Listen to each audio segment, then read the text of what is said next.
We finally arrived in Bangkok and were booked into the old Bangkok Palace Hotel. We hadn't been in the hotel for more than 20 minutes when we found ourselves out and about drinking in a bar that was full of beautiful girls. We had heard about Patpong and Nana Plaza, so we took a taxi and asked the driver to be taken to Patpong.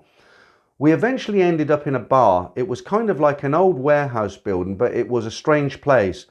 Even though we've never been to Bangkok before and we're naive, we knew this was not Patpong, but this place wasn't too bad, and although we didn't know exactly where we were, we decided to carry on drinking as we were all having fun with the ladies in this bar, and they were good fun. We also enjoyed watching them dancing on stage. The night finally came to an end. Myself and my friends decided that we would like some of these ladies to join us back at the hotel to continue drinking, so we paid what seemed like an excessive fee to the bar to compensate them for taking out these ladies, even though the bar was closing. But hey, we're on holiday, so what the heck. Around 6 a.m. we were all getting very tired and had drunk far too much, so we decided to ask the girls to leave as we wanted to sleep.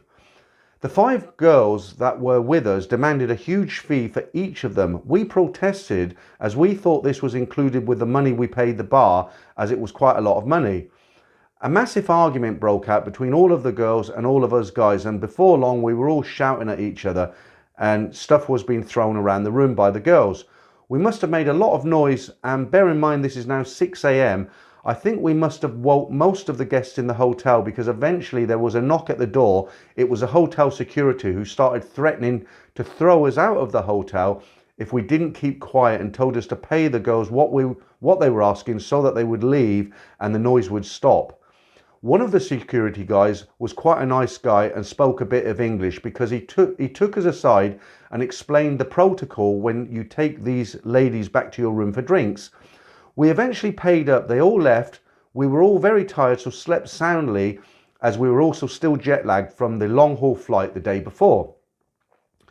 The next day we were heading to Pattaya. We all met up outside our rooms, headed down to the hotel lobby, and were very surprised to see some of the girls from the night before hanging around the lobby. Of course, when they seen us, they started shouting and screaming abuse at us, and we took a few slaps running out of the front door to the taxi. The driver had witnessed all of the commotion, so as soon as we were in the taxi, he drove off as fast as he could. We left the girls still screaming and shouting at the exhaust fumes coming out of the taxi. Once we cleared the hotel, we all burst out laughing. That was our first experience of Bangkok. We didn't even see Nana Plaza, Patpong or Soy Cowboy. I'm guessing we were about halfway to Pattaya when the taxi driver gets a phone call. Of course, we don't understand what the conversation is about, but after about half a minute, the taxi driver asked us, "Is there anybody called Paul here?" To which we reply, "Yes, this is Paul." The taxi driver hands his phone to Paul. Paul's face turns white as he's listening to the person at the other end of the phone. He is talking to a policeman who is telling him that the girls from the night before have accused us of all stealing money from their handbag, and in particular they are pointing the finger at Paul. The policeman then goes on to tell Paul that we must all head back to Bangkok to speak with the police back at the hotel. We all took a joint decision that we were going to ignore the phone call and carry on to Pattaya. Our plan was to have our current driver drop us off on Beach Road. Once he had driven off, we would get in another taxi and head off to our hotel, but the driver insisted that he drives us to the front door of our hotel. The driver started insisting that we tell him the name of the hotel, but we refused and got dropped off very close to Soy off the Beach Road. We walked up Soy with our entire luggage, as our hotel was at the top of the Soy. We couldn't believe our eyes and our ears. Hundreds of screaming girls trying to get us to come into their bars. We had never experienced anything like this before, and remember, we all came from a small village in Wales. We tried to refuse as we wanted to leave our bags at the hotel first, but we got as far as the Eagle Bar and relented, going in for a cold beer. We stayed in the Eagle Bar for about 3 hours. It was great. We were enjoying the girls' company. Some of us were playing pool, others Connect 4. We were all thoroughly enjoying ourselves. Eventually we did check into our hotel. We never heard anything further on from the girls, which, as you can imagine, was totally untrue. So this was our first experience of the Land of Smiles, that hideous night in Bangkok and the wonderful welcome in Pattaya. It makes me cringe when I look back now how naive we all were. but we soon learnt to adapt to the ways of Pattaya, and we learnt some useful lessons. I am the only one out of our original group of 5 who continually travels back to Thailand on holiday. Looking back, I honestly think that Thailand is not as much fun as it was back in the early 90s. Perhaps it's my age, and I have fond memories of my early days in the bars of Pattaya. I could have made this a much longer story, as we had further adventures in Pattaya, as it was only now our second day at this time, but I wanted to keep the story short. If you're interested in part 2, let me know and I'll put something together. Thanks for reading out this story. I hope your viewers will enjoy it. All the best, Shane. Well, I did actually write to Shane. That's not his real name, but I did write to him and said, yeah, by all means, send us part 2 of the story. I had to laugh when he said we took a few slaps on the way out. I can just visualize that. I'm not sure if they would have got away with that, not turning up for the police. Now, this was the early 90s. They've got their act together a lot better now. I mean, you're talking over 30 years, so they did get away with it, so well done to them. But we're now going into our 5th story, so we've still got 3 to go, but again, they are all quite short. Hi Peter, I'm returning to Thailand to work teaching English in middle school in Bangkok. In the summer I taught English, and in the winter I taught skiing in the Swiss Alps. After 5 years of teaching English, I decided to spend the 6th year as a holiday in Thailand. I left with a relaxed mind. I spent 3 wonderful months in a beautiful hotel in Pattaya until the following happened. On a dating site, I met a girl who lived in a village near Rayong, which is about an hour by car from Pattaya. After short messages back and forth, I finally agreed to visit her. We met at Starbucks after an hour of waiting. A really beautiful girl shows up. She told me that she had finished business school abroad and that she is currently running her own frozen fish business. After finishing coffee at Starbucks, she took me to a hotel where I would sleep. This beautiful girl took me with her on an evening with her business partners.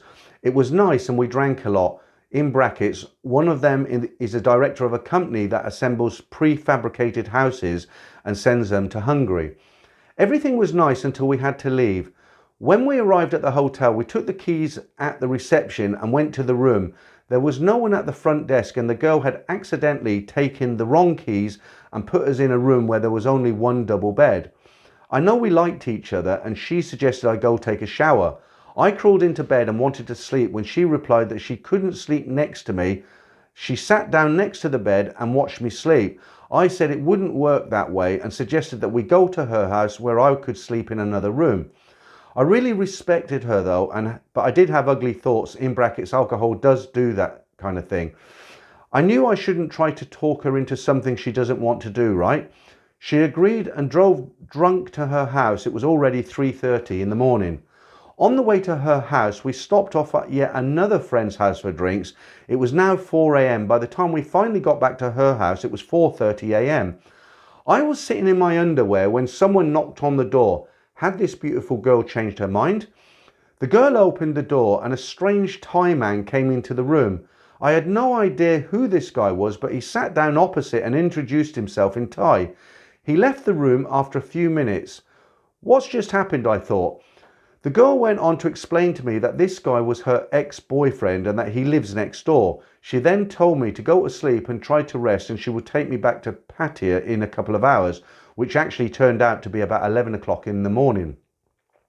I could have come to real harm in that village that she took me to. I could have been beaten, robbed, and the jungle would have eaten me alive if I'd been left stranded with no funds the following day. She sent me a text message telling me that she wanted to introduce me to her family in the village.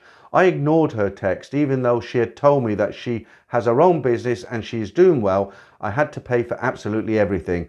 Thailand is beautiful and I always respect it, but we need to know that Thais respect each other even more than we respect Thailand.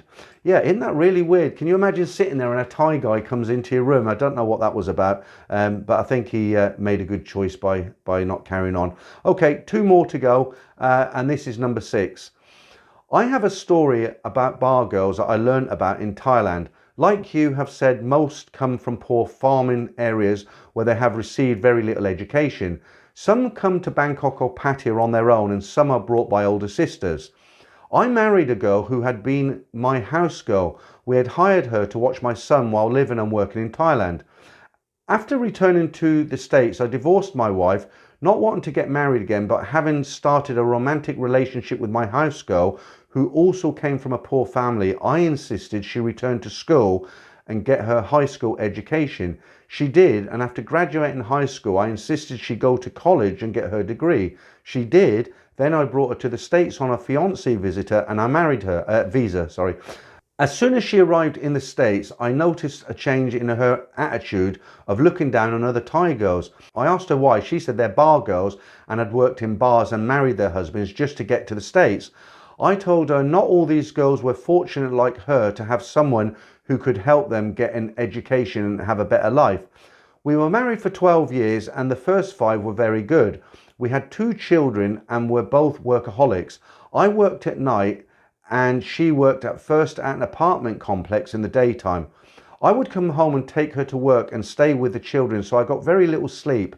Eventually I bought her her own car, and then she started wanting to hang out with Thai girlfriends. I would be sitting home on Friday and Saturday nights watching her children. Eventually she had an affair with my best friend and became pregnant by him. I had already had an operation, so I knew the baby wasn't mine. I took the children and left and divorced her. She had started a career with Walmart. She finished her career as a manager with them and received an excellent retirement package. She married her boyfriend and he died and left her rich. I think it's good because it will become an inheritance for my children. I left her in Las Vegas. We both now live about 10 miles apart in Florida. I can't imagine my own daughter growing up and working in a go-go bar, but then I guess she's always had food in front of her, so who am I to judge?